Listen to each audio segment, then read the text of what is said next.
Hi, welcome in. This is an original Tales First story, and I'm glad you're here. Let's begin.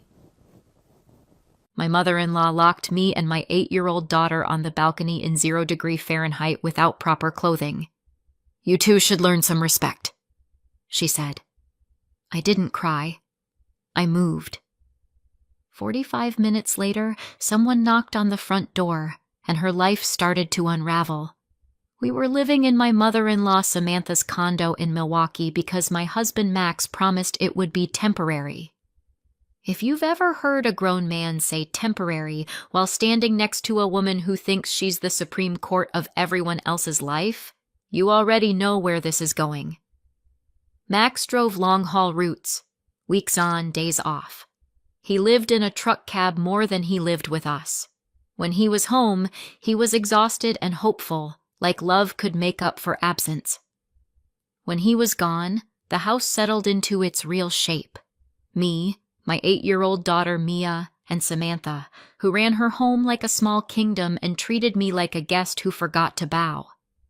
Samantha loved two things more than anything: being right, being obeyed.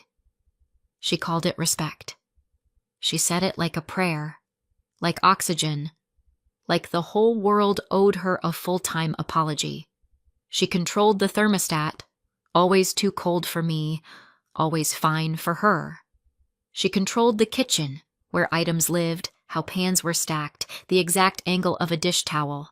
She controlled the entryway, where shoes had assigned parking spots like they were employees, and she treated food like a weapon. Mia was 8, smart, funny, and picky in the normal kid way, textures, smells, phases. She'd eat apples and yogurt like it was her job. She'd turn into a tiny attorney if you tried to negotiate peas. Her pediatrician wasn't worried. I wasn't worried. Samantha was worried enough for all of us. Every meal turned into a test. Not for Mia, for me. Because Samantha didn't just want Mia to eat. She wanted Mia to eat because Samantha said so, and she wanted me to step aside and watch it happen. That night was chicken, mashed potatoes, green beans, and Samantha's favorite garnish, commentary. The snow outside was coming down in thin lines. Milwaukee winter had that Lake Michigan wind that doesn't just feel cold, it feels personal, like it has opinions about you. The condo was warm enough to function, not warm enough to relax. Samantha believed comfort made people lazy. Mia ate half her chicken, took a few bites of potatoes, poked a green bean like it had insulted her family. Samantha watched the plate like it was evidence. "Finish," she said. Mia hesitated. "I'm full." Samantha tilted her head. "No, you're not." Mia glanced at me, quick, hopeful. That look kids give when they're trying to ask for permission without making anyone mad. I kept my voice calm. "If you're full, you're full. Drink some water." Samantha's eyes snapped to mine. "This is why she's picky," she said, loud enough to make Mia's shoulders tense. "Because you let her run the show." Mia's lips pressed together, her fingers tightened around her fork. She wasn't just hearing Samantha's words, she was hearing the message underneath them. Your body isn't yours. I took a slow breath. Nobody's running anything. She's done. Samantha reached across the table anyway, speared a chunk of chicken, and held it out toward Mia like an order. "Open," she said. Mia shook her head. "I don't want it." Samantha smiled, thin and certain. "You don't get to decide." And then she leaned in and tried to push the bite into my child's mouth. Not coaxing, not grandma being pushy. Force. Mia turned her head, started crying, gagged a little, panic flashing fast and hot. The kind of panic that shows up when a child realizes an adult is bigger and intends to win. My chair scraped back so hard it squealed. "Stop," I said. Not screamed. Not performed. Just final. Samantha froze with the fork midair like I'd interrupted a ceremony. "She needs to eat," she hissed. "She needs to feel safe," I said. "And you are not going to force-feed my kid." Mia's cheeks were wet. She stared at her plate like it was dangerous now. Samantha's face hardened. "You don't talk to me like that in my house." Her voice rose. That sharp, proud volume she used when she wanted an audience, even if the only audience was a trembling child. Mia flinched. I kept my tone flat. "Don't yell in front of her." That boundary hit Samantha like a direct insult. Her jaw tightened. Her eyes went bright. "Oh," she said. "So now I'm the villain?" I didn't blink. "Right now?" "Yes." Mia slid off her chair, trying to disappear.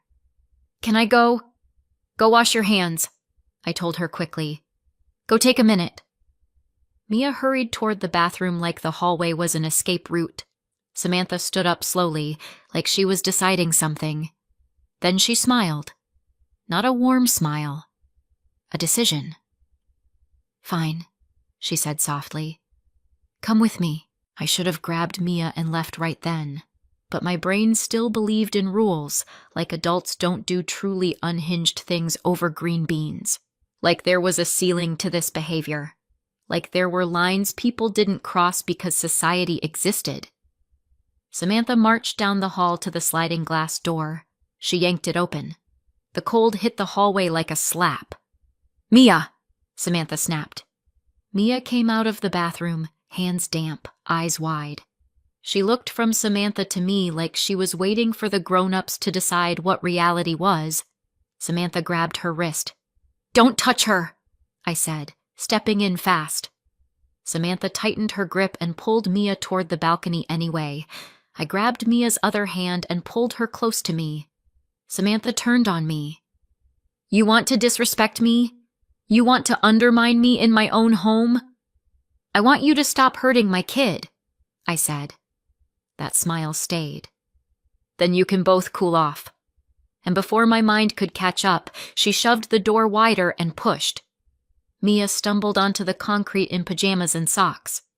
I stepped out after her automatically because my body has one job: keep my child alive. Samantha stayed inside. Then she closed the door. Click. A tiny latch sound, sharp in the silence. Mia spun, palms against the glass. "Grandma, stop!" Samantha looked at her like Mia was a lesson, not a person. "You two should learn some respect," she said, calm as if she'd said, "Take out the trash." Then she walked away. Of course she did, because in Samantha's mind, this wasn't cruelty. It was discipline. The balcony was uncovered, wind, concrete, snow crust along the rail. No coats, no shoes, no phone. My phone was inside on the kitchen counter, next to Samantha's dish towel that said, "Bless this home like a threat." Mia started shivering almost immediately. Not cute shivers, survival shivers. I pulled her into my arms, turned my back to the wind, and rubbed her arms hard. Then I tugged the neckline of my sweatshirt down and tucked her hands inside against my skin. Her fingers were cold little sticks. "I'm cold," she whispered, voice shaking. "I know, baby," I said, keeping my voice steady on purpose. "We're going to stay moving. Stomp your feet." She tried, socks sliding on frozen concrete. I banged once on the glass. "Samantha, open the door." Nothing. Again. "Open it." Still nothing. And then, because Samantha is who she is, I heard the TV turn on, the muffled sound of a sitcom laugh track, like the universe was mocking us. My mind did that clinical split nurses do. One part of me was mom, panicking. The other part was running a checklist. Hypothermia risk. Exposure time. Child body mass. Wind. My hands started burning at the fingertips. Then they went numb in little patches. My ears felt like someone was twisting them. I scanned the parking lot below. A few cars, snow falling in thin lines, a lit window across the way. I waved both arms and shouted, "Help! Please!" My breath came out in white bursts. The wind stole half my words. "Mia, I said, close to her ear. We're going to play games, okay? No sleeping. Talk to me. She nodded, teeth chattering. Name every kid in your class. Her voice shook. Ethan, Ava, Jordan, Kayla, Ms. Paris. Good, I said. Now the alphabet backwards. Z, Y, X. She frowned, trying. Perfect, I lied. You're doing perfect. I kept talking, because silence on that balcony felt like giving up. I told her stupid little stories about when she was a toddler and insisted on wearing rain boots in July. I promised hot cocoa. I promised the biggest blanket fort in history. I promised things I didn't even care about as long as she kept responding. Time didn't pass. It crawled. Mia's lips were going pale at the edges. Then I saw movement below. A woman in a robe stepped onto a neighboring balcony, squinting up like she wasn't sure she was awake. Are you okay? She called. My throat felt raw. We're locked out. Call 911. Her face changed instantly. Confusion to alarm. She vanished inside. Bless that woman forever. A few minutes later, sirens. Red and blue lights painted the snow. 2 Milwaukee PD officers stepped into the lot, heads tilted up toward us. One stayed where he could see Mia, talking into his radio, eyes locked on her like he'd already decided what this was. The other officer shouted, Ma'am, can you get back inside? The door's locked, I yelled. My mother-in-law locked us out. They moved fast, one to the entrance, one staying in the lot. I watched the officer at the entrance pound on the building door like he was personally offended by it. From the balcony, I couldn't hear Samantha's first words, but I could imagine the tone. Irritated, dismissive, like the police were an unnecessary inconvenience. Finally, the curtain shifted. Samantha appeared behind the glass, her face tight with annoyance. She unlocked the door and slid it open a few inches like warmth was something we had to earn. Mia stumbled inside first. The moment her feet hit carpet, she collapsed against me and sobbed. The kind of sob that comes from your body finally believing you might survive. I carried her into the living room and wrapped her in the nearest blanket. Checked her fingers, her ears, her face. Samantha stood in the hallway with her arms crossed, like she was waiting for someone to apologize to her for the scene. One officer stepped in behind us, mid-40s, tired eyes, controlled voice. Ma'am, he said to Samantha. What happened? Samantha lifted her chin. They went outside to calm down. At 0 degrees? He asked. It was only for a minute, she snapped. The younger officer, quieter, sharper, looked past Samantha toward the balcony. There were sock prints in the snow, a child's sock prints. The kind of detail that doesn't argue, doesn't negotiate, doesn't care about anyone's feelings. His jaw tightened. The older officer crouched in front of Mia. Hey, sweetheart. What's your name? Mia, she whispered, barely audible. Are you hurt?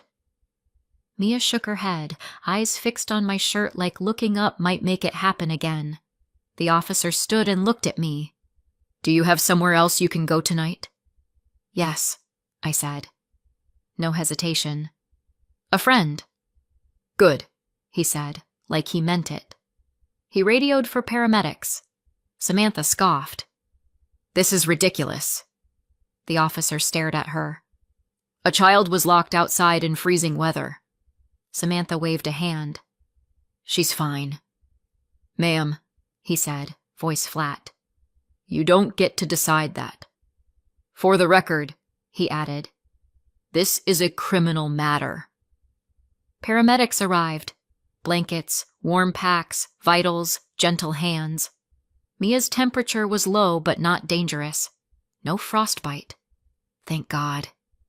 They looked at my hands next. My fingertips were white. My left pinky had a waxy look that made the paramedic's mouth tighten. You need to get checked tonight, she told me. I nodded. Because I'm a nurse.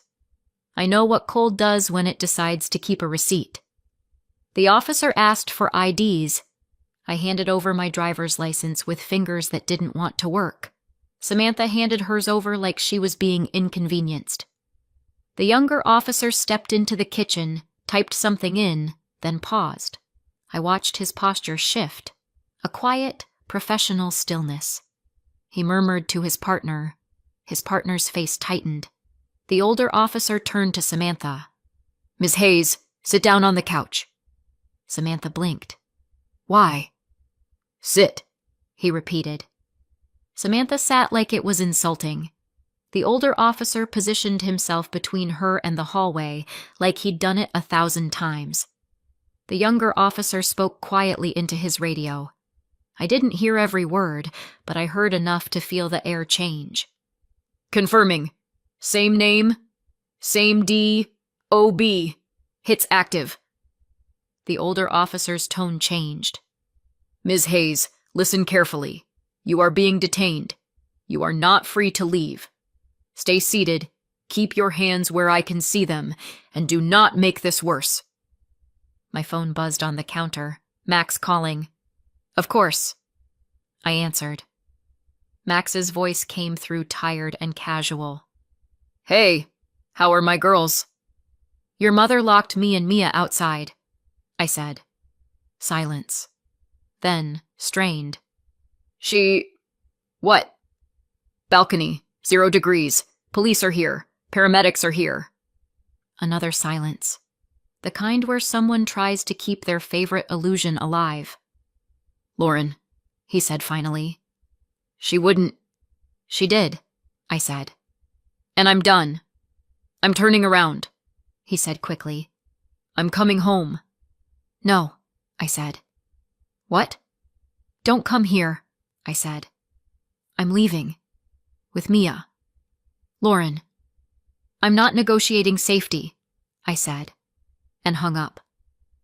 I set the phone down like it was a tool I'd used. Then something in me clicked. Not anger, clarity. I didn't cry. I moved. I grabbed a duffel bag and packed fast. Mia's clothes, my scrubs, documents, chargers, her school tablet, her stuffed dinosaur, real coats, real shoes, the folder with her insurance card, the winter boots Samantha had insisted on buying because she chose them, and I didn't care where they came from as long as they were warm. The officers finished their report. They took photos. They spoke to the neighbor who called 911. Samantha stood there like she expected someone to apologize to her. The younger officer leaned close to his partner. "They're on their way," he murmured. He kept his voice low. No reason to tip Samantha off. Dispatch wanted the hit confirmed and the right unit on scene before anyone said another word. Samantha's eyes flicked. "Who's on their way?" Nobody answered her. She finally looked nervous. 45 minutes later, someone knocked on the front door. Not a casual knock. The official kind. The older officer opened the door. 2 detectives stood there, heavy coats, badges out, snow on their shoulders. "Detective Wolf," the taller one said. "Milwaukee Police Cold Case Unit. This is Detective Harris." Samantha started to stand, indignation snapping back into place. Finally, someone with sense. Detective Wolf's expression didn't move. "Ms. Samantha Hayes?" "Yes," she said, pleased with herself. "We have an active warrant for your arrest," he said. Samantha's smile froze. "What?" she snapped. "For what? Because she's dramatic?" "Not for tonight," Detective Wolf said. "For a case reopened this month." Detective Harris held up a folder. "A child named Madison Price. 8 years ago." The room went silent. Mia's little hand grabbed my sleeve. Samantha's face drained in stages. "I don't know what you're talking about," she said too fast. "This is a mistake." Detective Wolf didn't argue. "Turn around. Hands behind your back." Samantha took a step back. "No, this is my house." Detective Harris cuffed her with calm practice. Detective Wolf read her Miranda rights in her own entryway like reality was finally explaining the rules. Samantha's eyes snapped to me, furious, accusing. "Lauren," she hissed. "What did you do?" I shrugged, small and honest. "I protected my kid." Samantha searched for a comeback. There isn't a good one for that. As they led her out, she twisted and spat. "You'll regret this!" I looked at her, perfect hair, expensive robe, hands in cuffs, and felt something surprising. Relief. "I regret trusting you," I said quietly. Then I picked up our bags, and I walked out with Mia. We went to the ER across town. Not the one I worked at. I wasn't about to walk into my own hospital with my child wrapped in emergency blankets and my mother-in-law getting arrested somewhere behind me like a headline. The waiting room was the usual late-night mix. A toddler with a fever, an older man holding his wrist, a woman scrolling on her phone like she was trying to disappear into it. Mia sat on the bed when they finally took us back, holding her dinosaur like it was a life jacket. Her cheeks flushed as she warmed up, her eyes heavy. The doctor confirmed what I needed to hear. Mild hypothermia. No frostbite for Mia. She'd be okay. My hands were another story. When they warmed my left pinky, the pain hit so sharp I saw spots. The doctor's face tightened. "Sometimes tissue declares itself later," he said. Of course it does. Because cold doesn't always finish the job immediately. Sometimes it waits. Sometimes it collects interest. A nurse asked the questions hospitals ask when a child is endangered. "Do you feel safe going back? Has anyone harmed her before? Do you have somewhere safe tonight?" Mandatory reporting isn't personal. It's policy. And in that moment, I was grateful for every system that would treat this like what it was instead of calling it family drama. I told them the truth. We were leaving, we were safe elsewhere, the police were involved. They documented everything. They took notes in that precise, careful way that turns into evidence later. I watched them work and felt a strange comfort in the structure of it. Forms, procedures, checkboxes. The world saying, "No, this isn't normal. We will treat it like it matters." We stayed with my friend. Spare bedroom, deadbolt, quiet. Mia fell asleep fast, then jerked awake once at a car door outside and clung to me like her body still didn't trust warmth. I sat with her until her breathing evened out. I didn't scroll. I didn't distract myself. I just watched her chest rise and fall like it was the only thing keeping me anchored. Max called, texted, called again. "Lauren, please. I'm coming home. This is crazy. She would never—" I didn't respond, because I knew the script. He'd want to talk it out. He'd want to smooth it over. He'd want me to absorb the shock so he wouldn't have to choose. But Mia shouldn't have to learn that safety is negotiable because family is complicated. The next morning, my left pinky was swollen and purple at the tip. That ugly in-between stage where your body is deciding what it can save. Mia ate toast in my friend's kitchen like she was afraid someone would comment on it. I told her gently, "You can eat when you're hungry. You can stop when you're full. No one gets to make food scary." She nodded, small and serious, like she was filing the rule away somewhere deep. That afternoon, Detective Wolf called me. "I'll need a formal statement about last night," he said. "Okay," I told him. He paused. "And I want you to know, your 911 call didn't create this case. It just located her." My stomach dropped. "She was already on your radar?" "We reopened an old investigation," he said. "A judge signed a warrant. We were confirming whereabouts. Last night, the responding officer ran her ID and got the hit." So that's why the officer went quiet in the kitchen. So that's why the air changed.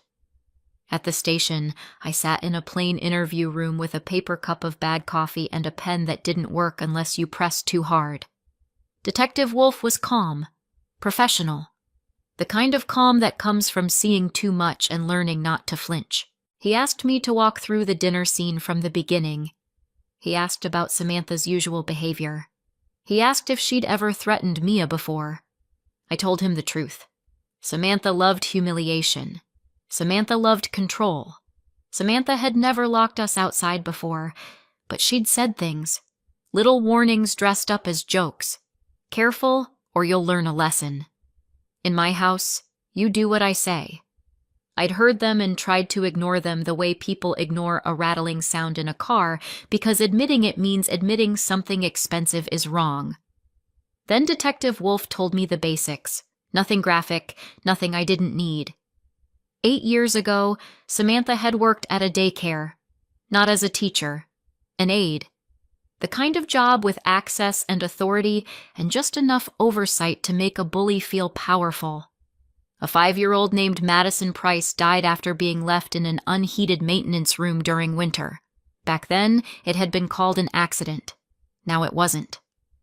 Detective Wolf slid a still image across the table, grainy camera footage, timestamp in the corner.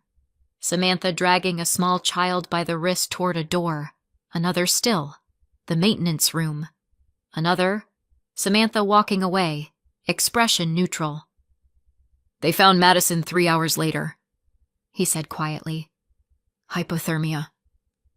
My mind flashed Mia pressed to the glass, crying. Same method, different child. How did you get this footage? I asked. Daycare upgraded their system, he said. Archived files surfaced. We subpoenaed backups. It took months. He leaned back. Last night gave us a fresh incident. A fresh victim statement, and a clearer pattern. And a search warrant, I said, because I knew where this went. He nodded once. Yes. That evening, they searched Samantha's condo. I wasn't there. I didn't want to see strangers in the space where my child had tried to be small and quiet. I didn't want to watch drawers open and close like the house itself was being interrogated. Max was there, though. He'd come home. Too late to stop anything, right on time to watch the foundation crack. He called me, voice wrecked. They're tearing the place apart. What are they looking for? I asked. They said, records, notes, something she kept. Of course. People like Samantha don't just do things. They justify them, document them, relive them. They build a private museum of their own righteousness. Detective Wolf called later. We found a box and a notebook. A journal, I said. Yes. Of course it was. Max showed up at my friend's house 2 days later with Mia's backpack and boots and the exhausted look of someone who'd spent 48 hours arguing with reality. He stood in the doorway like he didn't know whether he was allowed inside. I nodded once. He stepped in. He sat on the couch like he didn't deserve the cushions. I didn't know, he said. I held his gaze. You knew she was cruel. His throat worked. I didn't know she'd do that. To Mia. I nodded slowly. That's the problem. You thought there was a line. She doesn't have one. Max ran a hand over his face. She kept saying it was a timeout, like she was disciplining a dog. I said nothing, because if I spoke in that moment, I would have said something unfixable. He swallowed. They showed me the footage. My stomach tightened. And the journal? Max's face twisted. Yes. He stared at his hands. She wrote about Madison like she was a nuisance, like punishment was routine. Like locking a kid in the cold was a teaching technique. I pictured Samantha turning up the TV while Mia shivered outside. Habit, not impulse. Max's phone buzzed. A voicemail transcription. From Samantha. He played it without thinking. Her voice came through sharp and offended. You better fix this. Call a lawyer. This is ridiculous. And tell Lauren she's not taking my granddaughter from me. Max stared at the screen, then deleted it. No speech, no performance, just deletion. He looked up at me, eyes red. What do you want to do? It was a strange question after years of Samantha deciding what was appropriate. I'm filing for a protective order, I said, and I'm not going back. Max nodded. Okay. We didn't resolve our marriage in that moment. We just acknowledged reality. He tried briefly to talk about therapy and time, and maybe she'll apologize. I cut him off gently. Max, I don't care what she says. I care what she did. Mia doesn't need an apology. She needs safety. He nodded again, smaller this time. You're right. The next day, a CPS caseworker visited. Ms. Daniels, kind, blunt, professional. The kind of person who's seen too many family incidents and knows the difference between an accident and a pattern. She spoke to Mia gently at the kitchen table while Mia held her dinosaur like it was a witness. How do you feel at Grandma's house? She asked. Mia hesitated, then whispered, Cold. Ms. Daniels wrote it down without flinching. Then she asked me, Are you willing to keep Mia away from Samantha? Yes. Do you have stable housing? I'm signing a lease this week. Good, she said. We'll want the address once it's final. And a safety plan. Who watches Mia, who she calls if she's scared. I nodded. Structure again. The world putting guardrails around my child. Before she left, Ms. Daniels looked at me and said quietly, You're doing the right thing. I almost cried. Not because I needed permission, but because hearing it out loud felt like my lungs could finally expand. Samantha's bail hearing happened a few days later. I didn't attend. Detective Wolf told me the result. Bail denied. Because when you're facing charges tied to a child's death, and there's a fresh incident involving another child, judges don't get sentimental. The DA's office moved fast. They had footage, a journal, witnesses, police reports, my statement, the neighbor's call, paramedic documentation. And one more thing. Detective Wolf told me in a careful voice. Madison had recorded herself. A cheap kid's voice recorder, a toy. The kind of thing you buy because it's cute. When Samantha locked her in, Madison hit record. Not because she understood evidence, but because she was 5 and scared and wanted her mom. The audio was short, crackly, breathless. But it existed. And once it existed, Samantha's story had nowhere to hide. I testified. Not because I wanted to relive it, because I wanted the record to say it plainly. She did this. I sat in court in my best I'm fine blazer, hands tucked low. My left pinky was bandaged. A week after the balcony, the surgeon told me the tip was gone. Not dramatic, not cinematic, just tissue that didn't survive. Cruelty leaves receipts. Samantha sat at the defense table in a conservative sweater, hair perfect, face offended. Like she was the victim of rudeness. The prosecutor, Assistant District Attorney Kim, didn't perform. She laid out facts like a diagnosis. This is a pattern, she told the jury. Not a misunderstanding. She called the neighbor, the officers, the paramedics, then me. I told the story, the fork, Mia gagging, Samantha yelling, the balcony, the lock clicking, the TV turning up, the snow, the shivering, the sirens. Samantha's attorney tried to make it sound like no big deal. She opened the door eventually, correct? Yes, I said. So she didn't intend harm. I looked at him. She intended fear. He blinked like he wasn't used to witnesses answering without trembling. Fear is harm, I said. Especially to a child. The attorney tried again. Isn't it true you and Ms. Hayes were arguing? Emotions were high. Yes, I said. And I asked her not to yell in front of my daughter. Her response was to lock my daughter outside in the cold. He had nowhere to go with that. Then Detective Wolf testified about Madison. The footage played on the screen, Samantha dragging Madison down a hallway toward the maintenance room door. What haunted me wasn't anger on Samantha's face. It was neutrality, no rage, no panic, just that blank certainty of someone who thinks they're allowed. The journal pages came in next, just what was relevant. Samantha's handwriting calling a child a brat, describing punishment like it was routine. A few lines about teaching respect, the same words she'd used on my balcony. The jury sat very still, and then the audio played. The judge warned everyone it would be difficult. It was. A small, trembling voice. "Mama, come get me. It's cold." A pause. Faint crying. Then, "Miss Samantha locked me in." Then silence. No Hollywood moment.